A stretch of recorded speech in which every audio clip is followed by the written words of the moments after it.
Olá, sejam bem-vindos ao quadro Eventos Marcantes.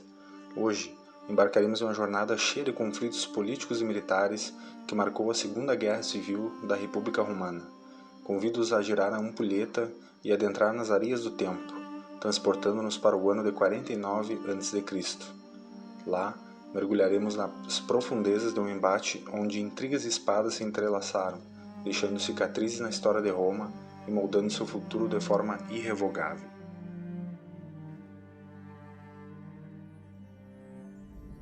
Após uma série notável de conquistas, que incluíram a vitória nas guerras púnicas, a conquista da Macedônia e o controle do remanescente Império Seleucida, Roma ergueu-se como a supremacia do Mediterrâneo. Contudo, foi essa magnificência que semeou as sementes da sua decadência. A expansão incansável do Império, o crescimento territorial e econômico, aliados a uma crise substancial no sistema político, provocaram uma desintegração nas estruturas fundamentais da sociedade romana. Essa era de grandiosidade testemunhou Roma alcançar picos extraordinários de influência e domínio, solidificando-se como uma força incontestável no cenário mundial da época. No entanto, à medida que as fronteiras se expandiam e as riquezas fluíam, surgiram desafios intrínsecos. A máquina política romana, outrora robusta, começou a mostrar sinais de fadiga e as tensões sociais agravaram-se à medida que a disparidade entre classes e interesses crescia. O Senado romano experimentou uma profunda divisão, fragmentando-se em dois polos distintos, os populares e os optimates. Os populares eram uma facção de senadores romanos comprometidos com uma maior inclusão e intervenção da Assembleia Popular no governo da República Romana.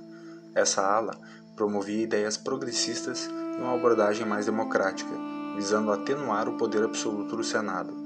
Suas propostas incluíam a concessão de cidadania romana a todos sob o domínio de Roma, buscando ampliar a participação na vida política da República.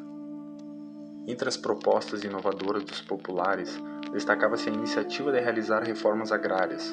Este movimento visava por fim aos latifúndios, que apesar de sua vasta extensão, não contribuíam de forma suficiente para a produção. Buscavam assim promover uma distribuição mais equitativa das terras, permitindo que uma gama mais ampla de cidadãos romanos se beneficiasse dos recursos agrícolas. Deste lado do conflito estava Júlio César como uma das figuras mais importantes dos populares. Na esfera oposta destacavam-se os optimates, também conhecidos como otimistas, que não apenas representavam uma postura conservadora, mas também buscavam preservar o status quo, defendendo a autoridade do Senado e resistindo às mudanças propostas pelos populares. Uma das figuras mais notáveis deste lado da discussão política estava Pompeu, juntamente com seus filhos. Neste momento crucial, a República Romana testemunhou uma série intensa de rivalidades, dissensões e eventos marcantes que moldaram profundamente o cenário político da época.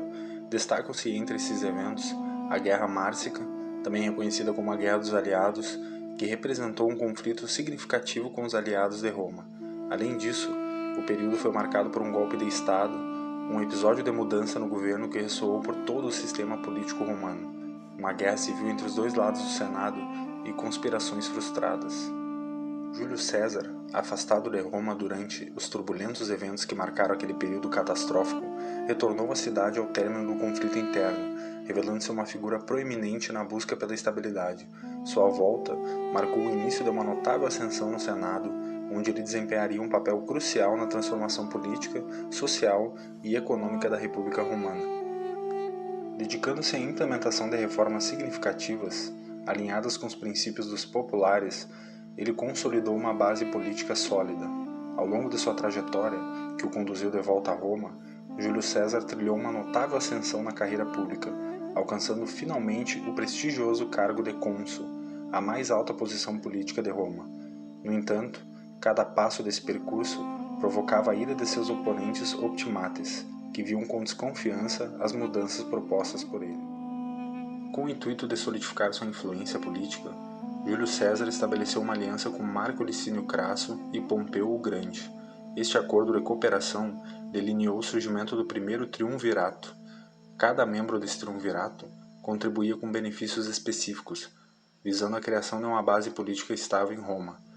Júlio César, recém-eleito cônsul, trazia consigo sua habilidade política aguçada. Pompeu, por sua vez, desfrutava de uma popularidade inigualável entre os cidadãos romanos devido às suas conquistas militares, enquanto Crasso, notavelmente abastado, oferecia sua riqueza. A união entre os três, embora informal e desprovida de validade jurídica, representava um arranjo pragmático. Cada componente do triunvirato atendia a necessidades específicas, consolidando-se como uma força política coesa. Eles compartilhavam informações, apoiavam-se mutuamente em questões políticas e militares e utilizavam sua influência para alcançar seus objetivos individuais e coletivos. Com a consolidação do triunvirato, Júlio César foi investido com amplos poderes proconsulares e assumiu o comando da Gália, cenário que se tornaria o epicentro de sua campanha mais notável, gerando reações tanto positivas quanto negativas em Roma. Seu domínio na Gália marcou um período notável de destaque, elevando sua popularidade entre os cidadãos romanos, ao mesmo tempo que provocava a revolta de seus opositores.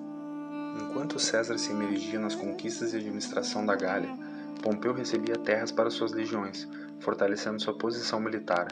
Paralelamente, Crasso empreendia uma expedição para enfrentar o Império Parta, buscando consolidar sua influência no cenário oriental. No entanto, os ventos favoráveis desse acordo estratégico começaram a ruir com eventos trágicos. A morte da filha de César, que se casara com Pompeu, e o falecimento de Crasso na Batalha de Carras lançaram uma sombra sobre o pacto que os unira. Em 53 a.C., as ruas de Roma testemunharam uma efervescência tumultuada, marcada por revoltas e derramamento de sangue. Os então cônsules foram alvo de acusações de corrupção e os 4 candidatos para sucedê-los foram submetidos a processos judiciais, resultando na necessidade de adiamento das eleições. Nesse cenário de incertezas, desdobraram-se intrigas políticas, revoltas populares e confrontos entre as facções rivais, todos ansiosos para assumir o cargo de novo cônsul. Roma se via imersa em um estado de anarquia, à mercê das turbulências políticas e sociais. Em meio a esse caos, os otimistas conseguiram eleger Pompeu como cônsul. Empregando suas legiões, Pompeu lançou mão de medidas energéticas para dissipar a turbulência que havia tomado conta das ruas de Roma, restaurando a ordem e estabelecendo um período de relativa paz. Nesse mesmo período, César mantinha uma firme supremacia na Gália, conduzindo uma expansão territorial contínua e desferindo golpes eficazes contra as forças germânicas na região. Seu poder militar robusto e a crescente influência entre as camadas populares instigavam temores entre os seus opositores, que eram partidários de Pompeu no Senado. Em diversas frentes, o Senado empreendia esforços para minar o poder que César exercia naquele momento. Desesperados para limitar a esfera de influência de César sobre a Gália, os otimistas orquestravam manobras para reduzir o número de legionários sob seu comando. Além disso, almejavam acusá-lo de crimes cometidos durante seu consulado. Contudo, essas investidas eram consistentemente barradas por tribunos que agiam em favor de César no Senado. Cada tentativa de desvincular César de suas tropas encontrava obstáculos, principalmente devido à intervenção do tribuno da plebe, que de forma eficaz vetava tais iniciativas no Senado. No ano de 50 a.C., os senadores já se preparavam para um iminente conflito com seu arquirrival. Diante da frustração de suas tentativas jurídicas de limitar o poder de César, os otimistas começaram a fomentar abertamente a possibilidade de um confronto direto. As tensões atingiram seu auge quando César acampou com sua 13ª Legião em Ravenna, uma comuna romana. Curião, tribuno aliado de César que já havia encerrado seu mandato, avisou pessoalmente a César sobre os movimentos de Pompeu. Informou-lhe que este último estava recrutando tropas de maneira ilegal, uma ação que inadvertidamente favorecia os cesarianos no Senado. Com o encerramento do mandato de Curião, o cargo que antes era ocupado por ele foi assumido por Marco Antônio, um destacado aliado de César que agora desempenhava um papel crucial na complexa rede política romana. Em 1º de janeiro de 49 a.C., o Senado romano encontrava-se à beira do caos. De um lado, Marco Antônio, atuando como mensageiro dos desejos de César, tentava encontrar uma solução diplomática para a iminente explosão do conflito interno. Por outro lado, os otimistas, alinhados com Pompeu, insistiam para que César renunciasse ao comando de suas legiões, ameaçando considerá-lo inimigo de Roma. A proposta dos otimistas foi rapidamente levada à votação, mas encontrou resistência ao ser vetada pelo tribuno Marco Antônio. Foi nesse momento que a crise atingiu seu ápice. Em 7 de janeiro, Diante da crescente tensão, o Senado proclamou o estado de emergência e concedeu poderes excepcionais a Pompeu. 3 dias após essa decisão, César foi informado e começou a agir. Ao anoitecer, ele avançou com a 13ª Legião em direção ao Rubicão, uma fronteira natural entre a província da Gália Cisalpina e a Itália. Diante de um momento de indecisão, César proferiu a famosa frase "Alea iacta est", que a sorte esteja lançada, e deu a ordem para suas tropas avançarem. Esse ato marcante inaugurou um dos momentos mais cruciais da história romana, desencadeando uma série de eventos que alterariam irreversivelmente o curso da República. A partir desse momento crucial, desencadeou-se uma vasta série de conflitos entre os dois proeminentes rivais romanos, César e Pompeu. Esse período turbulento da história romana foi marcado por incessantes campanhas militares de César, que perseguiu Pompeu através das múltiplas províncias romanas, engajando-se em batalhas que ecoaram desde a Espanha até a Grécia, passando pelo Oriente e pela África. A hostilidade entre os dois líderes culminou na trágica morte de Pompeu, que foi assassinado ao buscar refúgio no Egito. César, por sua vez, se viu envolvido em uma intriga política interna desse país desértico. Após estabilizar o seu domínio ali, César continuou sua jornada pelo território romano, consolidando sua autoridade e poder e implementando reformas significativas na política romana. Embora não tenha ostentado o título oficial de rei ou imperador, seu domínio muitas vezes assemelhava-se ao de um monarca, o que suscitava descontentamento e desconfiança entre seus opositores. A fatídica data de 15 de março de 44 a.C. ficou marcada como um dia em que César encontrou seu trágico fim durante uma sessão no Senado romano, onde foi brutalmente assassinado por um grupo de senadores que acreditavam estar defendendo os ideais republicanos. Com sua morte, César legou seu poder e influência a seu sobrinho Otaviano, que iniciou uma série de conflitos armados após o falecimento de seu tio, precipitando Roma em uma terceira e quarta guerra civil, cujos detalhes serão abordados em futuras narrativas. Embora César não tenha sido oficialmente coroado como o primeiro imperador de Roma, sua forma de governar e a sua morte abriram um caminho para o declínio da República e o surgimento de um vasto império.